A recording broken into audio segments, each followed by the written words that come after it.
Dear students, Department of Sanskrit Education Rajasthan welcomes you in English literature classes for 12th standard.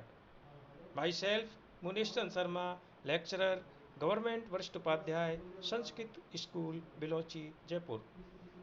Today's our lesson, a poem, lecture upon the shadow.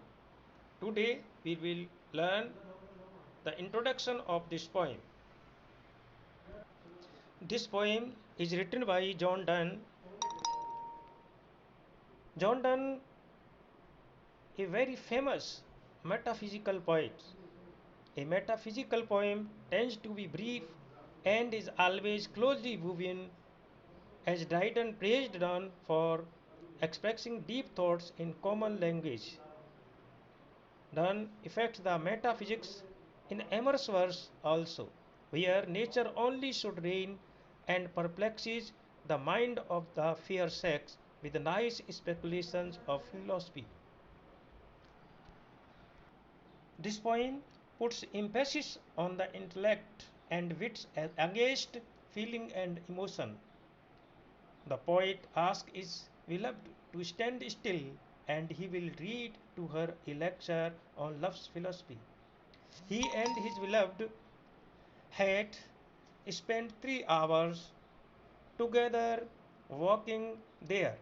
Two shadows went along with them, which were produced by themselves. Later on, the sun is just above their head, and now they walk over those shadows. All things have now been reduced to brave clearness. Thus, while their infant love grew, disguises also grew, and their shadows and cares cloud from them, but now it is not so. A change has now taken place, that love has not reached the highest degree, that it has not yet attained its noontime. They have still to work hard to see that their mutual love reached the pinnacle, lest other people should see it growing. The poet says that if their loves continue at noon, they shall make new shadows in a different direction, just as the first shadows caused by the sun were made to blind other people. In the same way, the shadow caused by their love will work upon themselves and blind their eyes. In case their loves become weak and go down towards the western direction, the lover poet shall disguise all this action. The morning the morning shadow were away, but in the afternoon these shadows grow longer. Donne expresses a universal truth when he says that if love declines or decays, love's day is short. He concludes by saying that love is a growing or full constant light which never dims. After noon, it becomes night in love's first minute. That is, it is the moment of highest intensity in love. Donne's love poetry expresses diverse experience of love from lowest depth to its highest reaches. True lovers cannot be parted in spirit.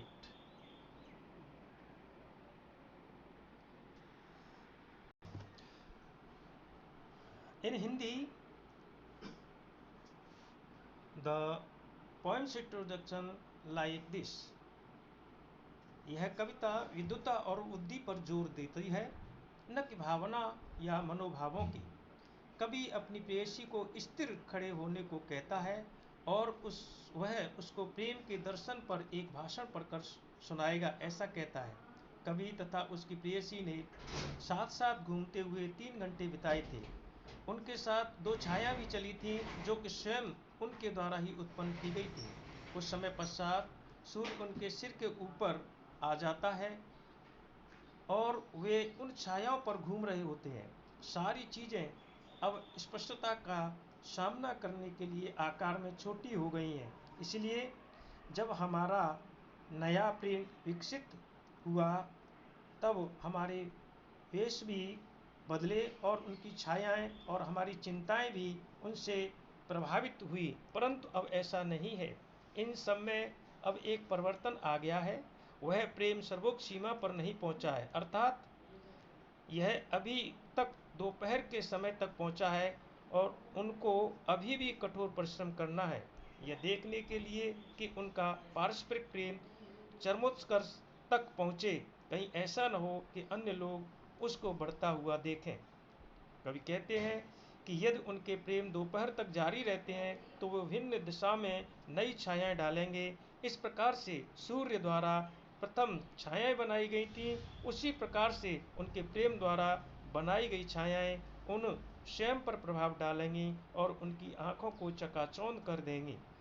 यदि उनके प्रेम कमजोर हो जाएंगे और पश्चिम दिशा की ओर ढल जाएंगे तो प्रेमी कवि अपने सारे क्रियाकलापों पर पर्दा डाल देगा। रात की छायाएं दूर थीं, परंतु अपराह्न में ये छायाएं लंबी हो जाती हैं। डन एक सार्वभौमिक सत्य व्यक्त करते हुए जब वे कहते हैं कि यदि प्रेम कम हो जाता है या क्षीण हो जाता है तब प्रेम का दिन छोटा होता है, वे यह कहकर समापन करते हैं कि प्रेम एक बढ़ता हुआ अथवा पूर्ण स्थिर प्रकाश है जो कभी भी धुंधला नहीं पड़ता है। दोपहर के पश्चात रात्रि आती है। प्रेम के पहले मिनट में अर्थात वह प्रेमी की सर्वोच्च गहराइयों का क्षण। उनका प्रेम काव्य प्रेम के भिन्न भिन्न अनुभव व्यक्त करता है। सबसे नीची गहराई से लेकर उसके उच्चतम शिखर तक पहुंचता है। सच्चे प्रेमियों को भावनात्मक रूप से कभी भी अलग नहीं किया जा सकता। इस प्रकार ये कविता प्रेम और छाया का एक कंपैरिजन करती है कि किस प्रकार से सुबह की जो छाया है वो क्रमशः घटती जाती है, तो इसी प्रकार से जो अपरिपक्व प्रेम होता है या प्रेम की शैशवावस्था होती है वो जब पूर्णता नहीं प्राप्त करती है तो अपरिपक्व प्रेम कम हो सकता है। और दोपहर के बाद की जो छाया है वो प्रेम की गहराई और दृढ़ता को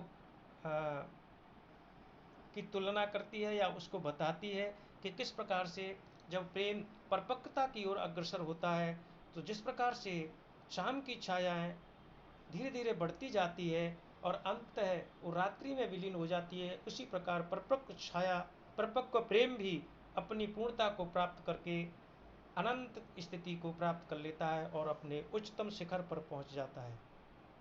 प्यारे छात्रों, इस कविता के परिचय का जो भाव था वो शायद आपकी समझ में अच्छी प्रकार से आ गया होगा। अगली क्लास में हम इस कविता के एक्सप्लेनेशन को व्यक्त करेंगे और उसे सीखेंगे। धन्यवाद।